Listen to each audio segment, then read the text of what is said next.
Govinda. Yeah, we are good now.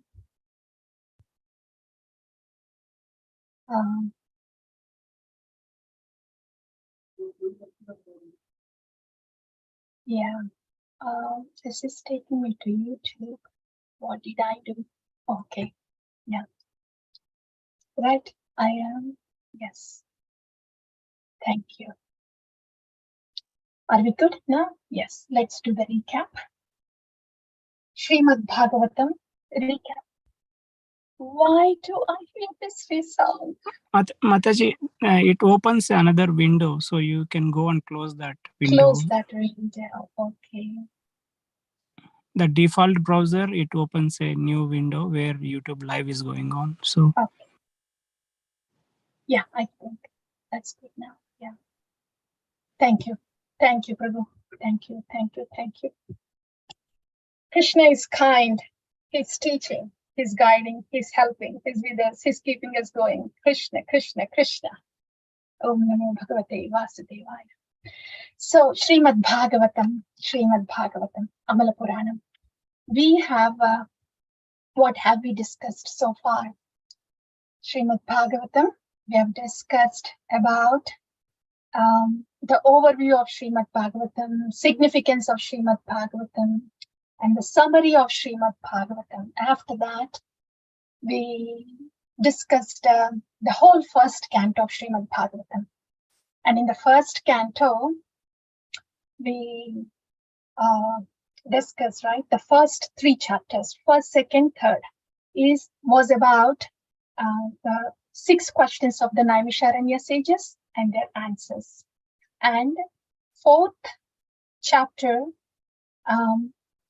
in the fourth chapter, Shaunaka Rishi asks 3 more questions. Now that you have explained 6 questions, can you please explain 3 more things? One is the origin of appearance of Srimad Bhagavatam, which is Narada Vyasa Samvada. And the second one is Srimad Bhagavatam has appeared and Parikshit Maharaj heard it. So can you please say something about Parikshit Maharaj? And then Sukadeva Goswami has spoken about it. So something about Sukadeva Goswami, please. These are the 3 questions asked in the 4th chapter of Srimad Bhagavatam, first canto. So 4th, 5th, 6th deals about the appearance of Srimad Bhagavatam, that is Narada Vyasa Samvada. Yeah, and after that, Suta Goswami, instead of describing about Parikshit Maharaj, he gets lost in the relishment of Bhakta Vatsalya of the Lord, and so he explains the he talks about the prayers of Arjuna, Queen Kunti, Bhishma, Yudhishthira, Dwarakavasis, Hastinapurvasis, and the Dwarakavasis. That goes until 11th chapter also. After that comes description about Parikshit Maharaj. Yeah, so I think that's on the 12th chapter. So 12th chapter talks about the birth of Parikshit Maharaj, and after that, 13, 14, 15, they talk about the events leading to the coronation of Parikshit Maharaj. So in those 3 chapters, very important conversation about Vidura, coming back to Hastinapura, and then the conversation of Yudhishthira and Vidura, and later on, Yudhishthira and Narada happens. After that, Yudhishthira, he sees the omens of Kali Yuga entry. And in the next chapter, Arjuna returns from Dwaraka. Then the conversation between Yudhishthira and Arjuna happens. And at the very end of that chapter, all the Pandavas retire along with Draupadi Devi. Just before that, they enthrone Parikshit Maharaj. So the later 2 chapters, that is 16, 17, they are about the ruling of Parikshit Maharaj and the chastisement of Kali. And the last 2 chapters, 18 and 19, are about Parikshit Maharaj receiving the curse and Sukadeva Goswami entering the Hastinapura. That's how the first canto ends, where Sukadeva Goswami enters the Hastinapura and Parikshit Maharaj receives Sukadeva Goswami and asks two questions. Those two questions are,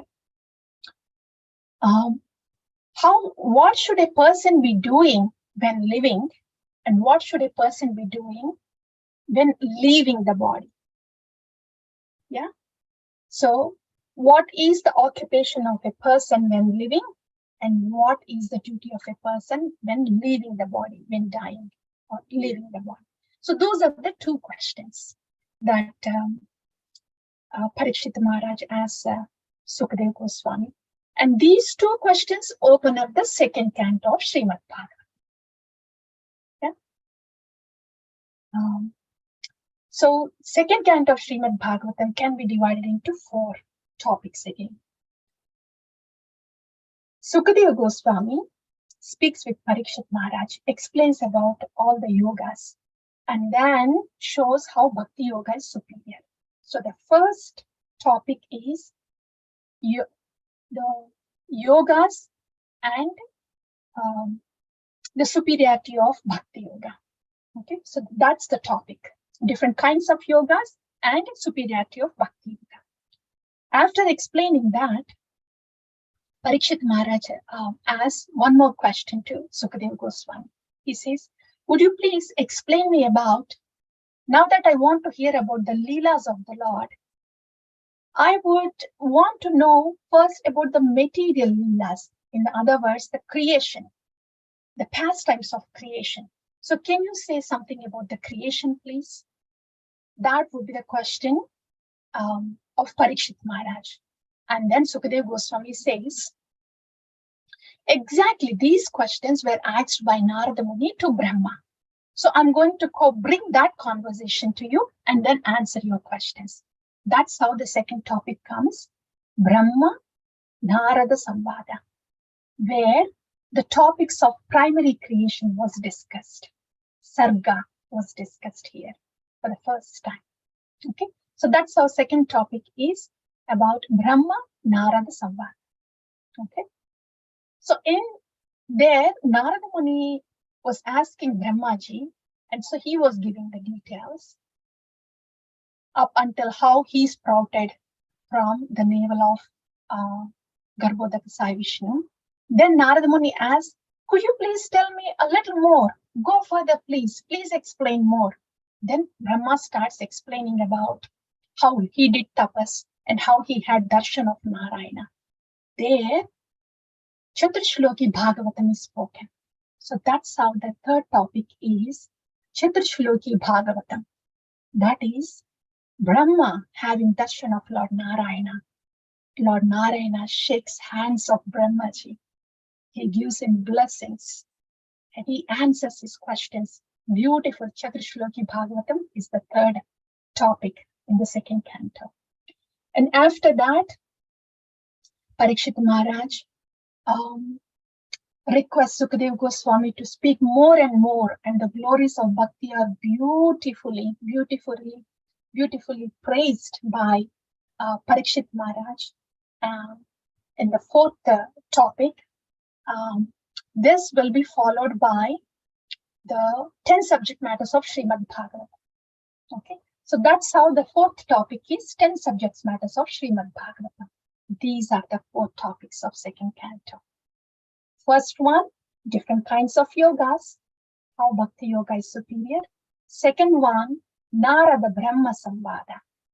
Third one, Chaturshloki Bhagavatam. Fourth one, 10 subject matters of Srimad Bhagavatam. These are the 4 topics. So we will do the first topic today. Okay. So in the first topic, I'm going to show the PowerPoint now. I'll give you a little overview. It's a very nice one, interesting one, not a dry philosophy kind of thing.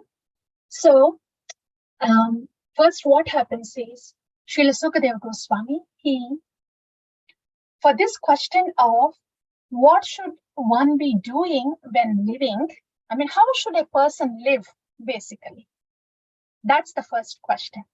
So for this, Sukadeva Goswami, instead of answering the question straight, he first says, how the people are living now. Majority of people are living now. And he says, this is now not how one should live. And then answers the question of how one should live. Okay, so that's what we're going to see now. I'm going to share the PowerPoint. Second canto, first chapter.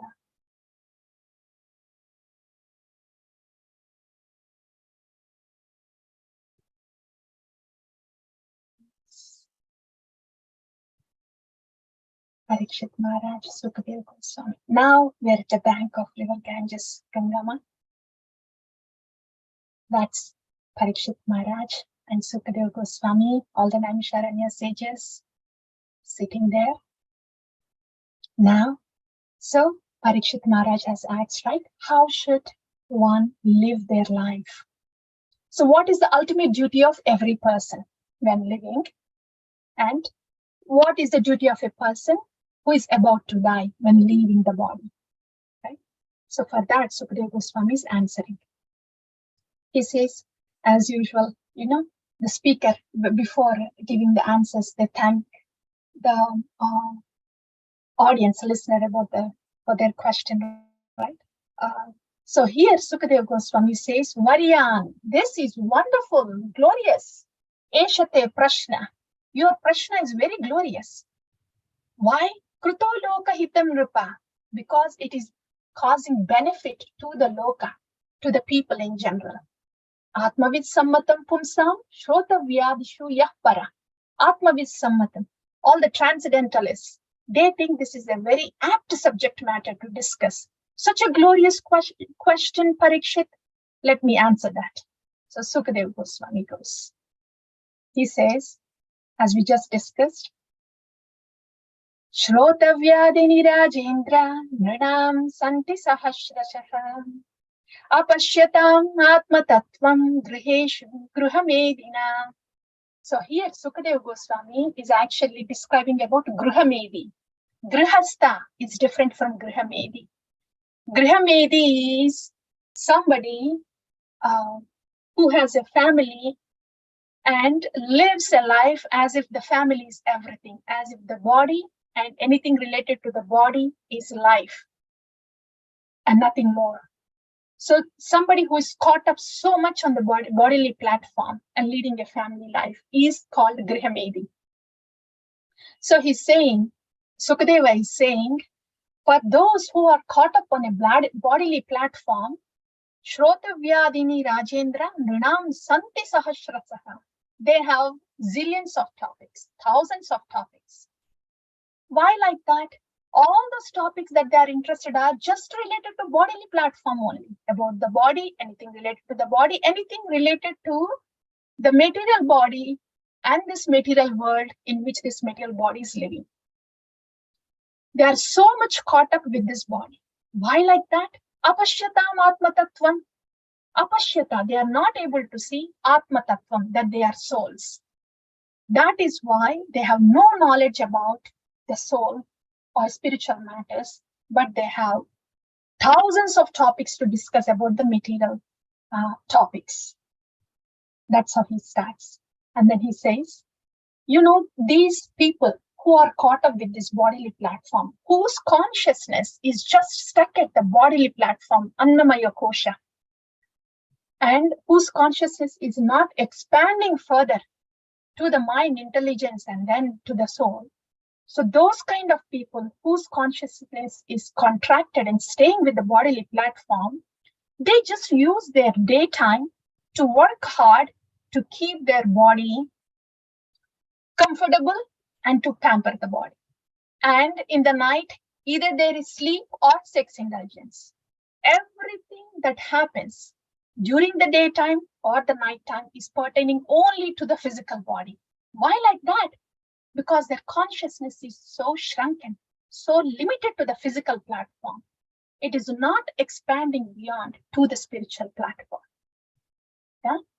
And then this kind of life, when somebody is living on that physical platform, They have so much of faith. They lean on to the people so much. Dehapatya kalatradishu atma sainyeshu asatvapi. Dehapatya kalatradishu. Wife, children, home, property, all these things. It's not just possessing them, but a person is so much absorbed in this physical platform, bodily platform, and things related to bodily platform, that he thinks atma sainyeshu. They think that those things, those are his physical assets and will come to his rescue. Tesham pramatto nidanam pashyan api na pashyati. He does not. Pashyan api na pashyati. He's seeing, but he's not seeing. Pramatto nidanam. Yeah. So being absorbed on this physical platform and leaning so much on to the people and on to the material things, he sees, but he's not seeing the truth. He's caught up with the physical platform and is not able to see the spiritual truth. Okay, so he doesn't see that his end is coming. Tesham pramatto nidanam. In other words, how the time is consuming him and he's getting closer to death. He is unable to see that because he's so much caught up with the security and that he gets from the people around and from the things around. He says this and says, see, that kind of life where somebody is so much stuck at the physical platform is Grahamedi's life. That is not how one should live. How should one live? Tasmat bharata sarvatma bhagavan ishvaro harihi shrotavya kirtitavyascha smartavyascha ichchato abhayam. Ichchato abhayam. If one wants to be fearless, abhayam, tasmat bharata, O Parikshit Maharaj. Sarvatma Bhagavan Ishvaro Harihi. Bhagavan is Sarvatma. Ishvaro Harihi. He is the Lord in the heart. Hari is situated as the Lord in the heart. Sarvatma in everybody's heart. So one should Shrotavya, hear about that Lord in the heart. Kirtitavyascha, glorify that Lord in the heart. Smartavyascha, smarana, be absorbed in the thoughts about that Lord in the heart. That's what one should be doing when living in the body and when leaving the body. And after that, he says, see, I gave you a conclusion of what one should do. You may be thinking about, then, okay, you're talking about Smartavya, Vishnu, Harihi. Then how about the Jnanis? How about the Karmis? How about the Yogis? What kind of life do they live? How do they live the body? How do they live in the body? How do they leave the body? For that, Sukadeva, he is answering. See, even Jnanis, Karmis and Yogis, they also do their practices. But finally, Ante Narayana Smritihi, they have to have Smriti of Narayana. In that way, whatever yoga one may take up, finally it comes to Ante Narayana Smriti, Bhakti. That's why Bhakti is the ultimate. Also, many realized sages, they take pleasure in Harikatha. Parikshit, King Parikshit, I am saying all this to you. But let me tell you about my own self. Sukadeva Goswami is saying, I was absorbed in Brahmananda. Parinishtitopi Nirgunya. In Nirguna Brahma, I was getting pleasure.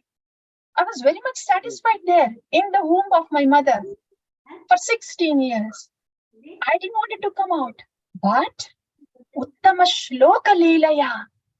When I heard the pastimes of Lord Hari, they were very attractive.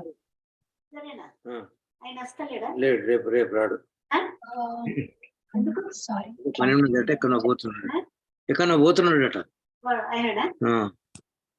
Hare Krishna, Vamana Hari Prabhu, can you go on mute? Yeah, thank you. Thank you. So, Uttama Shloka Leelaya.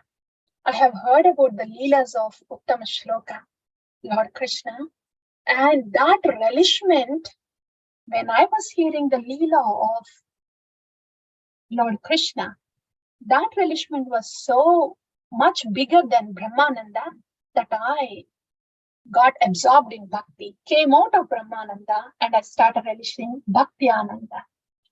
So I may be saying the Jnanis, Karmis, Yogis, all of them have to do Antya Narayana Smriti, but I myself, this is my experience. So I am adding my experience also. I am sharing my experience to you too.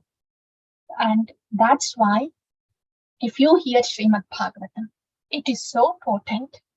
The result is that if Srimad Bhagavatam is heard with unflinching faith from a realized soul in a parampara, then the Falashruti is that the faith towards the Supreme Personality of Godhead, Vasudeva, unflinching faith develops on Vasudeva. That's the result of hearing Srimad Bhagavatam. Okay, so that's how he concludes.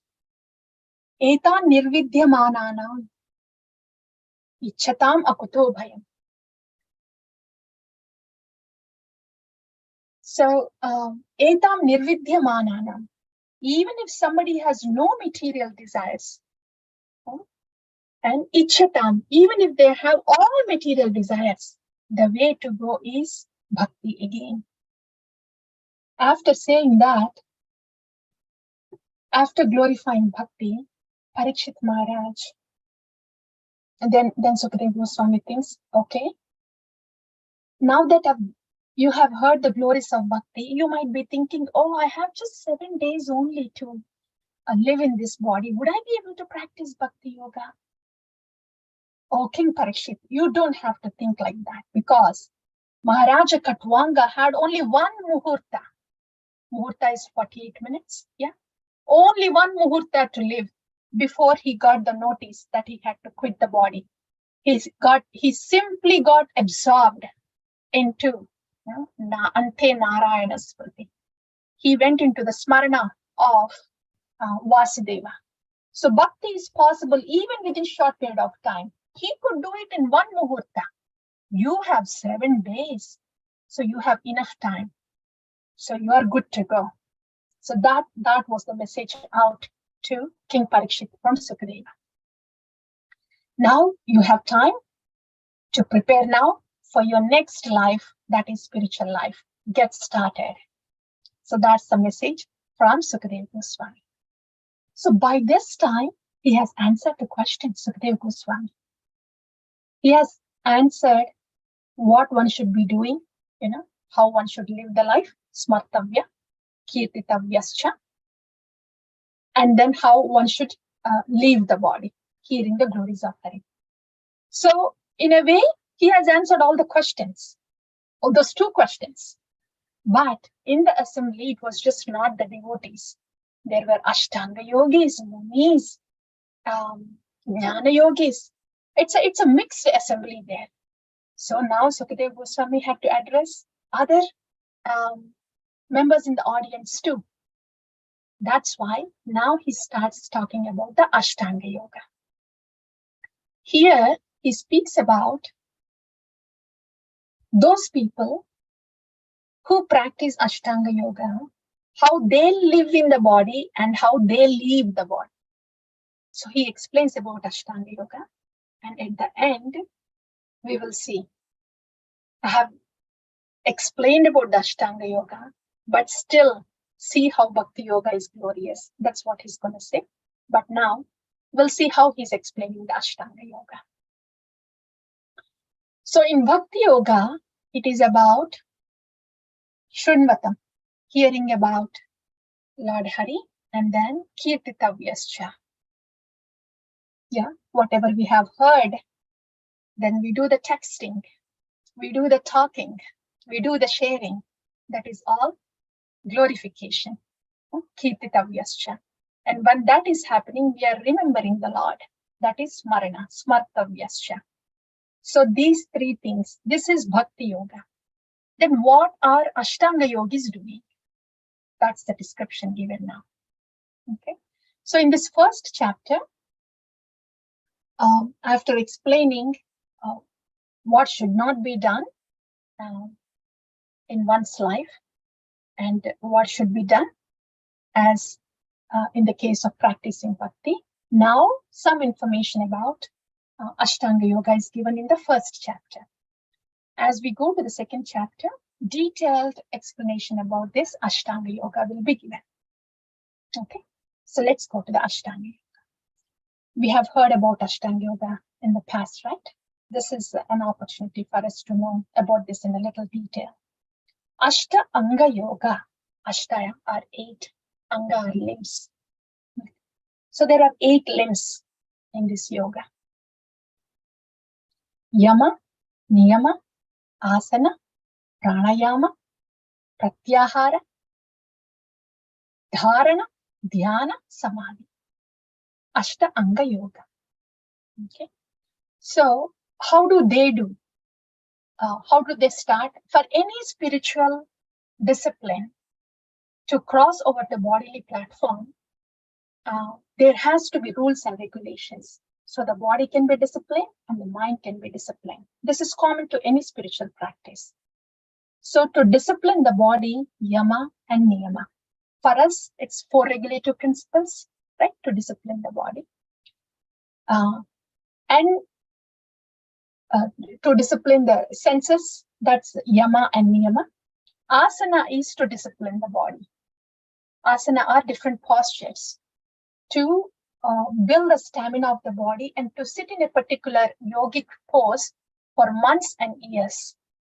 That's why asana is an important limb in Ashtanga Yoga. Because this is the yoga that was prescribed for Satya Yuga, where people used to live 100,000 years. So on that note, the asana is an important limb in Ashtanga Yoga, but it's not such an important one for Bhakti Yoga. Okay, that's about disciplining senses and body. And then pranayama is to discipline the breathing. Because when somebody is doing Ashtanga Yoga, not a fancy yoga that we hear in this day and age, but this kind of pranayama and asana for self-realization, to have darshan of Paramatma, is not possible in this Kali Yuga. That's why Harinama Eva Kevalam. But in Ashtanga Yoga, pranayama is also an important limb, because as in the case of Dhruva Maharaj, they have to come to a platform where they should utilize one breath for a few months. In other words, just breathe once in a few months. How can that control on the breath be possible? That's by pranayama. So yama, niyama, asana, pranayama are pertaining to body, annamaya kosha and pranamaya kosha, that is body and breathing. Pratyahara is pertaining to manomaya kosha, that's mind. Withdrawing the mind from anything external, so it can start to focus internal. That is pratyahara. Okay. Now the mind is withdrawn from outside to inside. But still, if the person has material desires, let's take the best possibility. Okay. Now, if a person is really desiring self-realization, after pratyahara, after withdrawing the mind from external, then they will start to focus internally. Okay. And the start of that meditation on the Paramatma, that is called dharana. Dharana is the start of the meditation on the overall feature of Paramatma inside the heart is dharana. When dharana gets more denser, deeper, then becomes dhyana. Dhyana is absorption in each transcendental limb of the Lord is dhyana. Dharana is overall absorption of the mind on overall form of the Lord, and dhyana is absorbed meditation on each limb of the Lord without losing focus on the overall form of the Lord. Samadhi is complete absorption of the mind in the form of the Lord. That is in the form of the Lord, which is Paramatma. That is Samadhi. In that stage, these Ashtanga yogis who wants to merge in the Brahman, though they could see the transcendental form of the Lord, if their desire is to merge in the Brahman, then they move their consciousness from Agna Chakra to the Sahasra Chakra and merge in the Brahmanda. That is Brahman realization. Okay. So even after having darshan of the Paramatma, yes, if they have desire to merge in the Lord, then they just merge in the Brahman. That's how they get liberated from the Brahmanda. This is the traditional way of Ashtanga Yoga, where there is darshan of Paramatma, and there, if one wants to merge in the Brahman, then they merge in the Brahman effulgence of the Lord. But what if a person, after doing the pratyahara, after withdrawing the mind, still has some desires, material desires, and wants to know what's happening in the upper planetary systems, and then do not want to leave the Brahmanda so quickly, then what do they do? Instead of doing dharana on Paramatma, transcendental form of the Lord, they do dharana on Virat Rupa. Virat Rupa is an imaginary form of the Lord. I will show you this one. This one. You know, in the Virat Rupa that Lord Krishna showed in 11th chapter. It also had Kala Rupa, that's why it was Vishwa Rupa. But the Virat Rupa is the whole material creation put together in a place is Virat Rupa. And in that Virat Rupa, the Rupam consists of from the hips down, it is Atala, Vitala, Sutala, Talatala, Mahatala, Rasatala, Patala. All the lower planetary systems are present in the Virat Rupa, hips down. At the level of hips is Mahitala or Bhuloka. Coming up, the Bhuloka, the upper planetary systems are present. They are Bhuvarloka, Suraloka, Tapoloka, Maharloka, Janaloka, Tapoloka, and Satyaloka. So Bhuloka, Bhuvarloka, Mahar, Jana, Tapo, Satyalokas. Those are the upper planetary systems. So for these yogis who still have this attachment to being the Brahmanda, they slowly pass through this Vaishwanara Loka, Shishumara Loka, and then Mahar Loka, Brahma Loka. Past Brahma Loka, if you recall, Brahmanda is covered by Bhumi, Rapor, Analo, Vayur, the 5 elements: earth, water, fire, air, and ether. Each one thick by, I think, 10 times. First earth, and then comes the water layer, which is thick by 10 times, and then fiery layer, which is thick by 10 times, like that. So after penetrating the Brahmaloka, after passing through the Brahmaloka, they penetrate these layers. And they penetrate the layer of false ego, then they pierce the Mahatattva, they pierce the Pradhan, and then that's how they get liberated. So this is a long route to get liberation, followed by those yogis who would like to take this route in Brahmanda. Take more time in Brahmanda, do more excursion here, and then get liberated. But in the traditional way, the dharana and dhyana is done on the Paramatma in the heart, and that's how they get liberated. So this is the description. This is described in the first chapter here. Yeah, we already discussed about all this, the Virat Rupa, the limbs of the Virat Rupa. This is how the first chapter ends, and I will show you the second chapter now, but we have already discussed a lot of the second chapter too, because it's the continuation of the same topic, Ashtanga Yoga. And the second chapter, so yeah, this will come to that, but this is the continuation. See, here a little more details of Ashtanga Yoga are given. We have discussed about how in a traditional Ashtanga Yoga, I'm calling it traditional, but yeah, of course, meditation on the Paramatma, that should be the traditional one.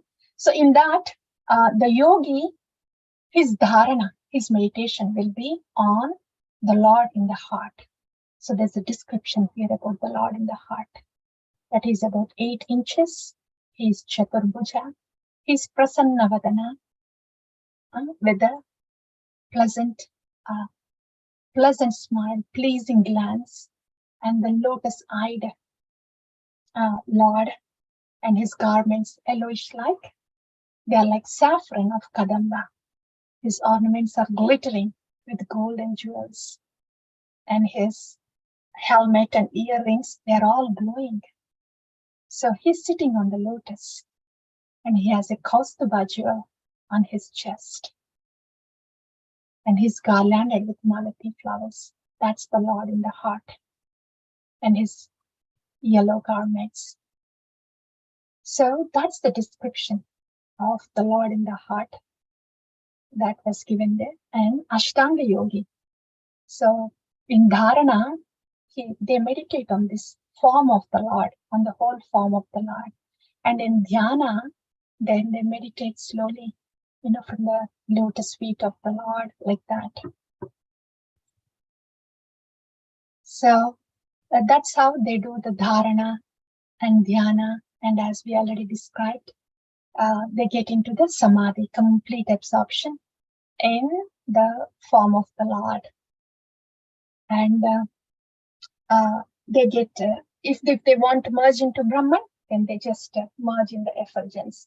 But if they don't want to merge in the Brahman, if it is Paramatma, Narayana, if they want to do some reciprocation with the Lord, then they enter Vaikuntha, so they can have some reciprocations there.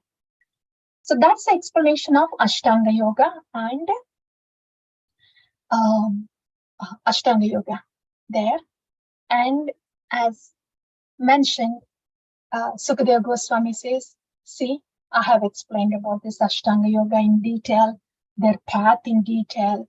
Also, in the beginning of the second chapter, he explains about how Karmakanda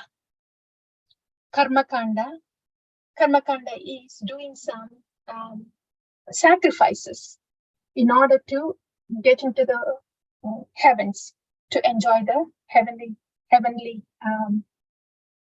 to enjoy those heavenly pleasures. And then after their good karma is gone, then they fall back onto the earth. So that's all about karma kanda. He says, only who is not so intelligent will do the karma kanda. He mentions that, and he quickly comments about how one should lead a simple life, a life that is more close to nature. One should not make their life complicated, be dependent on so many things. So in that context, he says, what's the need of this and that and this and that when the earth and nature is giving us everything?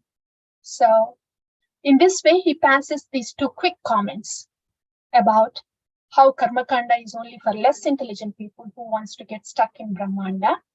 And the second one was how to live a life that is close to nature instead of having a complicated, dependent life. So he passes these 2 comments, and then he explains in this way, he has addressed the Karma Kanda. And he has explained about the Ashtanga Yoga also, the Jnana Yoga also. And after all that, he says, now that I have explained all this, but you know what, King Parikshit? Even Brahma, it's not just me saying Bhakti Yoga is the best. And it's not just me saying, even though I was absorbed in Brahmananda, the Bhakti Ananda was so great that I was absorbed in the thoughts of the Lord practicing Bhakti. It's not just me saying, Maharaj Parikshit, even Brahma, who is the secondary creator of this universe, what is he saying? Nahiyato anya shiva panta vishata samsrita viha Vasudevi Bhagavati Bhakti Yogo Yato Bhave. That's the conclusion of Brahmaji. He has scrutinizingly studied the Vedas 3 times, not once, 3 times. And he is the foremost being in this universe. And what is his conclusion? Nahiyato anya Shiva Panta. There is no anya, other Shiva, auspicious, Panta, way to go. Vishata, wandering, samsrita viha. For those who are wandering in this samsara, there is no other auspicious way to go but Vasudeve Bhagavati Bhakti Yogo Yato Bhave. Just the Bhakti Yoga of Vasudeva is the way to go. That's the conclusion of the Brahma. So, this Bhakti Yoga is so glorious. And that is started as sadhana bhakti. What is sadhana bhakti? So we have seen that Brahma himself, after scrutinizingly read Vedas 3 times, have come to the conclusion that Bhakti Yoga is the way to go. And the Bhakti Yoga is started as sadhana bhakti, which will be matured, ripened as Shuddha Bhakti later. So what is that sadhana bhakti? Tasmat sarvatmana rajan hari sarvatra sarvada shrotavya kirtitavyascha smartavyo bhagavan ranam. That's sadhana bhakti. Same thing again, 3 things. Sarvatmana rajan, the Lord in the heart. Hari sarvatra sarvada is present everywhere at all times. Shrotavya, hear about that Lord in the heart that's present everywhere at all times. Kirtitavyascha, glorify. When you are hearing, you will not be able to just keep that to yourself. You want to share, so continue to share. Smartavya, you will be absorbed in his thoughts because you are hearing about him, you are talking about him, naturally you will be absorbed in his thoughts. That is sadhana bhakti.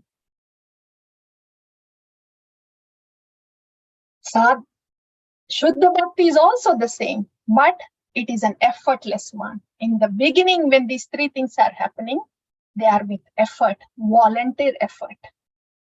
As the time passes on, it just becomes effortless and more relishing. So sadhana bhakti to Shuddha bhakti, with effort to effortless. Yeah. So that's sadhana bhakti. And this is a beautiful shloka. Why should one do bhakti at all? Because bhakti can do 2 beautiful things. What are they? Pibanti ye bhagavatatmana satam kadamritam shravana puteshu sambratam punanti te vishaya vidushitashayam rajanti tacharana saroruhantikam. That's nectar. Pibanti, drink, ye bhagavatatmana satam. Drink this nectar of Bhagavad, kadamritam. Drink this Kada Amrita of Bhagavatam, nectar of Bhagavata Kada. Shravana Puteshu Shambratam. It's a festival. When we are hearing this Kadamritam of Bhagavata, it's a festival to the ears. And it does 2 things. Punantite Vishaya Vidushitashayam. Vishaya Vidushitashayam Punanti purifies. Vishaya Vidushitashayam, materially tainted goals. It purifies our goals which are materially tainted. So before hearing the Bhagavatam, our goals would be something different. To show how great we are, how successful we are, how this we are, how that we are. But once we start hearing the Bhagavatam, Punantite, it purifies. There is not much conception of this body and mind.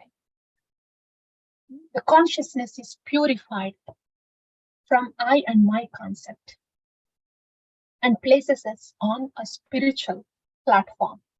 So in that way, Punanti, cleansing happens. Like Chetodarpanamachana, cleansing happens. Punantite Vishaya Vidushitashaya. Ashayam are goals. So the goals that are tainted by material desires, those are cleansed. Not only the purification happens, but Brajanti tat charana saroruhantikam. Brajanti, to go, to take. Tat charana saroruhantikam. Tat charana, to that feet, saroruha, which are like lotus, antikam, close. So by hearing Bhagavatam, not only our goals are purified, desires are purified, heart is purified, but we will be taken close to the lotus feet of Lord Hari. It has a deeper meaning, not at different levels. What is it that means taking close to the lotus feet of Lord? In any case, in sadhana bhakti, it is the service, and in Shuddha bhakti, it would be Siddha Rupa. So that's what bhakti does. Punantite Vishaya Vidushitasayam Prajanti Tacharana Saroruphanti. That's why, since bhakti is so powerful, we should glorify Narada. That's taking us to the third chapter.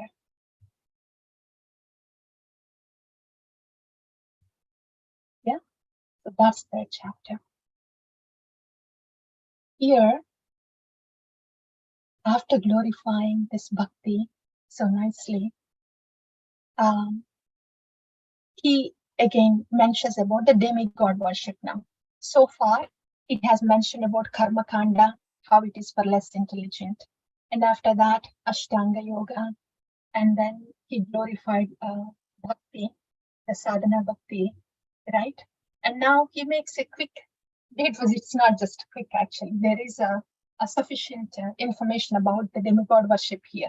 But he says, after Sukadeva says that these specific demigods are worshipped for these specific desires, for power, it's Agni, for money, Vasus, to be a great hero, Rudra, like that.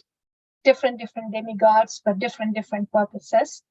After saying all this, he says this beautiful sloka. I have said about all those upasana. Upasana kanda is upasana is worship of the demigods for specific material desires. Yes, I have said all that, but akama sarva kamo va moksha kama udaradhi tivrena bhakti yogena yajeta purusham param. Oh, Parikshit Maharaj, udharadhi. I have explained about all those devatas, specific devatas giving specific material desires, but that is all for those whose intelligence is not big. If somebody's intelligence is udaradhi, dhi is intelligence, udara is abundance.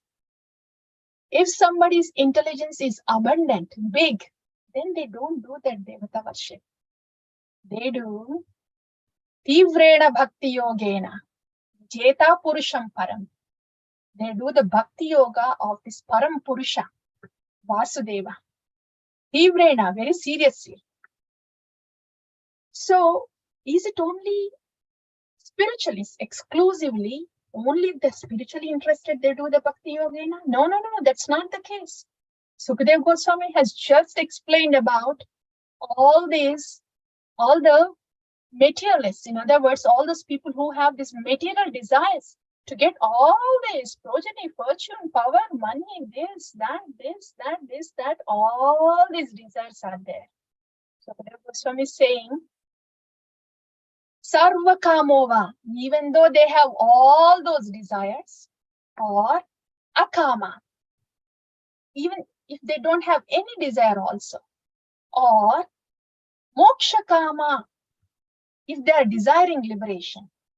In any case, even they have all the desires, no desires, or desire of getting liberation, all of them, they can, if they are abundantly intelligent, or in other words, if they're intelligent enough, they will just take up to the process of Bhakti Yoga, serious practice of Bhakti Yoga. So Bhakti is for everybody. Even if you have desires, no desires, or if you want the liberation, or if we want to have or revive our original identity, whatever it may be, Bhakti Yoga is the way to go. So that's Sukadeva Goswami. He has summarized that. And you see, Saunakrishi, he stood up after hearing all this. He says, Oh Suta Goswami, this is awesome. Whatever you have spoken, all those words of Suta Goswami to Parikshit Maharaj about the glories of Bhakti, after explaining that Ashtanga Yoga, about that Karma Kanda, about the demigod worship, reinforcing and emphasizing the glories of Bhakti, they are so awesome. Would you please continue? What else did Parikshit Maharaj ask? And what else did Sukadeva Goswami speak? We want to hear them so much. Can't wait to hear more and more of it. By the way, I can't imagine about these people who don't have this thirst to hear about these topics. Ayur harati vai pumsam udyan ashtam chayanyasau. Tasyate yat shanonita uttama shloka vartaya. What is the use of that kind of life where there is no interest for uttama shloka vartaya? So, Ayur harati vai pumsam udyan ashtam chayanyasau. When the sun is rising and setting, it is diminishing the lifespan of everybody, but those who have interest in the topics of Lord Hari. How is it like that? If the topics of Lord Hari are heard, they are getting closer to the Vaikuntha as they are getting close to the end of their life. If the topics of Hari are not heard, they are getting closer to Yamaloka as they are getting close to the life, close to the end of their life. So in this way, as the sun rises and sets, one is getting closer to Yamaloka if they are not hearing the topics of Hari. And they would get closer to Vaikuntha if they are hearing the topics of Uttama Shloka Vartaya. So Shaunak Rishi is saying all this, and he really, you will see more of how he feels about those who has no interest about the spiritual topics. He says, in the first sloka, he says, what is the use of that kind of life? They are just diminishing their lifespan, not hearing the topics of Lord Hari. By the way, Swavidvara hoshtrakarei samstuta purusha pashuhu nayat karna padhopito jatu nama gadagrajaha nayat karna padhopito. Only samstuta purusha pashuhu, only those people who are like swa, dogs, vidvaraha, village hogs, ushtra, camels, karai, asses, samstuta. These kind of people who are like animals, they praise those kind of people in whose ears Nayatkarna Padopeto, the topics of Jatu Nama Gada Grajaha, the topics of Lord Hari who is holding the Gada has not entered. In other words, those people who have no clue about the spiritual topics, only those people who are stuck in the bodily platform, they praise those kind of people who has no clue about the Harikatha. So most of the Kali Yuga, this is where the attention and praise is going on. To those who are materially well stuck in a bodily platform, having no information about the spiritual topics. And Shaunaka Rishi is just, what do you say? He is just he's bashing at them. And he's saying the next thing is, so this is the comparison that he gave. Only those kind of people would samstuta, praise the materialistic people who has no clue about the spiritual topics. And then he says, each limb, Shaunaka Rishi, each limb, he takes each limb of the human body, and then how he compares, please see. He says, those who do not hear about the prowess and marvelous acts of Lord Hari, their holes are like snake holes. What use is of those kind of holes which are not hearing the topics of Hari? Like in the case of snake, their holes are not used for hearing at all. They have no capacity to hear. So those people who are not hearing the Harikatha through their ears, their ear holes are like snake holes, good for nothing. And then he goes, those who not sing or chant loudly the glories of the Lord, the songs of the Lord Hari, their tongues are like the tongue of a frog. What use is the tongue of a frog which only croaks and invites death?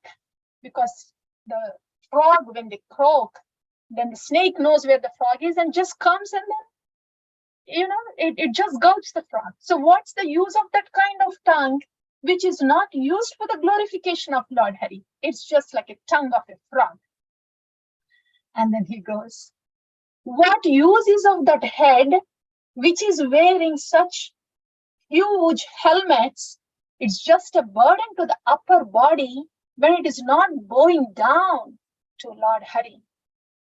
And what use is of those hands, wearing those bangles to beautify those hands? They're just equivalent to the hands of a dead body.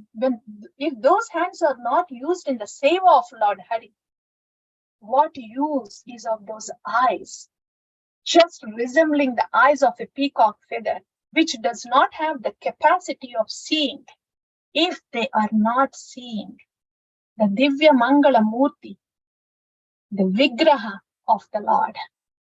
And what use is of their legs? They are just like trunks, tree trunks, stationed at one place, if those legs are not taking that body to the Tirthastalis. So in total, oh, by the way, this is, what is the use of that body, a person?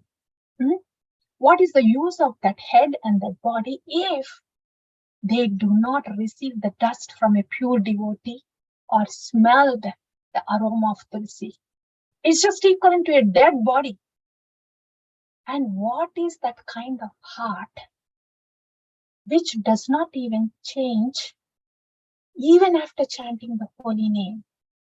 Such a steel-framed heart.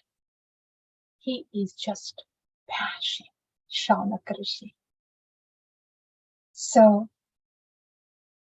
now he says, Bhakti Yoga is so auspicious and powerful. And if a human body is not utilizing his ears, his head, his hands, his legs, his body in the service of the Lord, what use is there? So please, now, would you speak more and more? We would like to hear more about what Parikshit Maharaj asked and what Sukadeva Goswami replied. Would you please go on? That's what Shaunak Rishi requests Sutta Goswami. So that's how the third chapter ends. Yeah.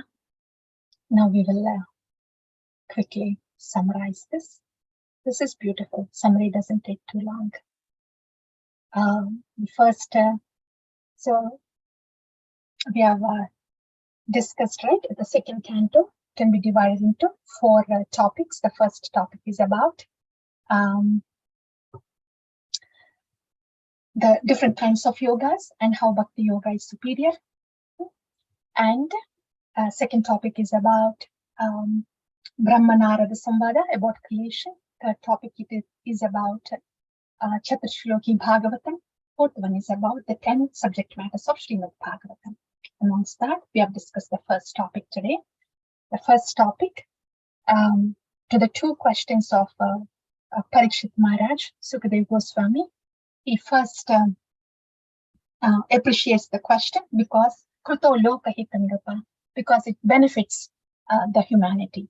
And then initially he describes how one should not live, not like a Grihamedi, but should live like a Grihastha. The difference for us, take home point is, though we have families, our consciousness should not be stuck at a physical platform, but should expand to a spiritual platform. In other words, if we live a family life, not just based on the body conscious, but bringing Krishna to the center, then that will be a Grihastha family. So Grihamedi is no Krishna there. If we bring Krishna in the family, and hear about Krishna, talk about Krishna, think about Krishna, that is a Grihastha life. It's not Grihamedi anymore. That's the life Sukadeva Goswami says that we should live. Yeah. After that, he explains how, even though Jnana Yogis and Ashtanga Yogis, they do their practice, finally they have to do Ante Narayana Smriti. That will end up with Bhakti. And he also gives his example of how he was Parinishkito hi Naigunya. He was fixed in Brahmananda, but because of Uttama Shloka Leelaya, because of the pastimes of the Lord, he was very much attracted, and he was in Bhaktiyananda later. So from Brahmananda to Bhaktiyananda. That's the second point. Yeah, that's what Sukadeva Goswami said.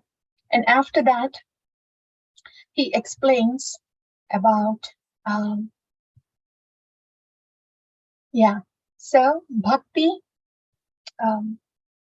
first take home is from Grihamedi to Grihastha, from no Krishna to Krishna-centered life. Second one is Brahmananda. Bhaktiyananda is more superior than the Brahmananda. And the third point is Bhakti can be done. Time is not a limiting factor for Bhakti. And that can be practiced. That can be practiced in the short period of time too. Okay, so that's the third point. Bhakti can be practiced even at a with short time. And then next point was he was describing about Ashtanga Yoga.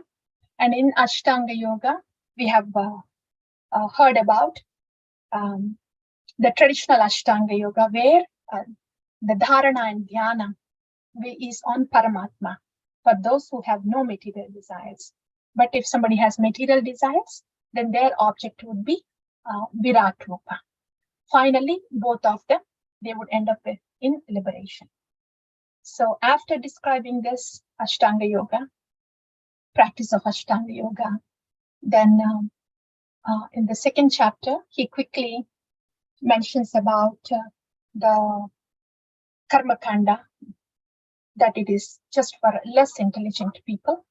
Okay, he makes that comment, and he also says how the next comment is to just live a simple life, not complicate the life. Okay, that's the other take home for us. And he continues to explain the Ashtanga Yoga, description of the Paramatma and the whole process of Ashtanga Yoga.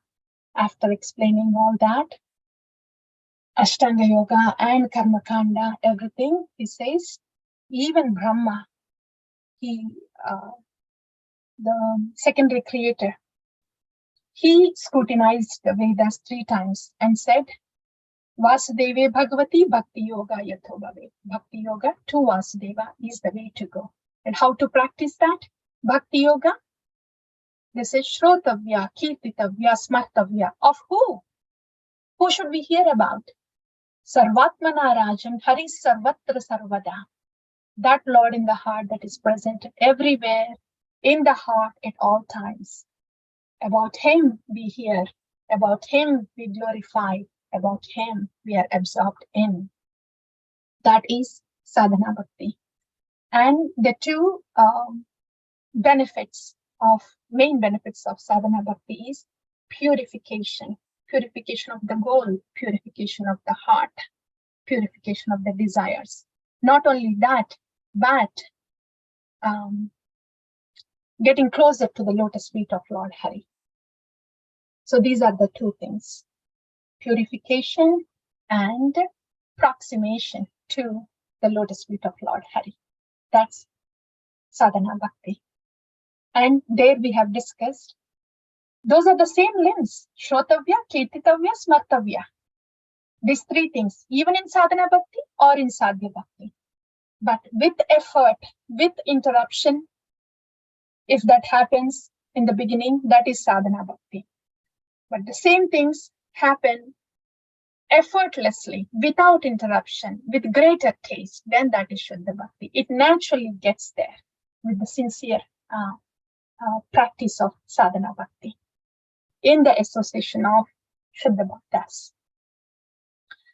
Yeah, and after that, he makes a quick comment about Karma Kanda, how Karma Kanda, by the way, not the Karma Kanda, but the Devi, different demigod worships.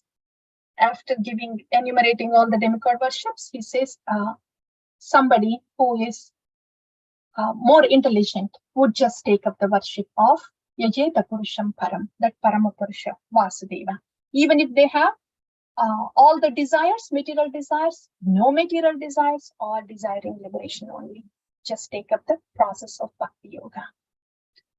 And so this is how the Bhakti is glorified here after describing Ashtanga Yoga and making brief comments on Karma Kanda and demigod worship.